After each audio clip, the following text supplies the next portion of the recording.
Dans le livre du Lévitique, des chapitres 1 à 5, l'énoncé des sacrifices est dans l'ordre inverse. Le premier sacrifice est l'Holocauste, et non le sacrifice d'expiation, parce que Christ a accepté d'être l'Holocauste pour devenir le sacrifice expiatoire.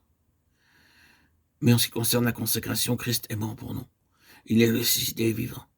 Nous sommes au bénéfice de son œuvre, et nous aussi, selon son exemple, nous pouvons nous offrir entièrement à lui. Nous sommes mis à part sur la base de notre entière consécration à Dieu. C'est l'explication de cette interversion dans les sacrifices. En posant leurs mains, les Lévites s'identifient à cette offrande. L'imposition des mains a toujours le sens, c'est la signification d'identification. Sur le verset 13, tu feras tenir les Lévites debout devant Aaron et devant ses fils, et tu les feras tourner de côté et d'autre, comme une offrande à l'Éternel. Cette offrande tournoyée signifie qu'ils étaient entièrement donnés. Selon le verset 14, chapitre 7 et 8 du livre de Deutéronome, nous lisons, tu sépareras les Lévites du milieu des enfants d'Israël, et les Lévites m'appartiendront. Ils étaient la propriété de Dieu, et c'est ce que nous devons être. Nous devons lui appartenir entièrement et lui donner toutes les possibilités d'établir en nous son règne et sa justice. L'un des grands mots que souligne la parole de Dieu est le mot justice, parce que la justice consiste à donner à Dieu la place qui lui revient. Il ne devrait pas s'élever de contestation dans le cœur d'un enfant de Dieu quant à celui qui doit régner dans sa vie. Ce doit être le Seigneur, et non pas moi. Car si c'est moi, le diable est dans la place. Si c'est Christ, nous serons mis à part pour être la propriété de Dieu.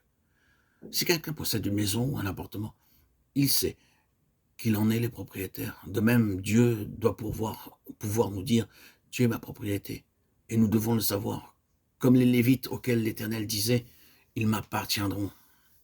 Nous entrons à l'école de Christ pour devenir des fils. En général, les chrétiens s'emparent du verset 27 au chapitre 3 de l'Épître aux Galates pour dire que nous sommes tous des fils.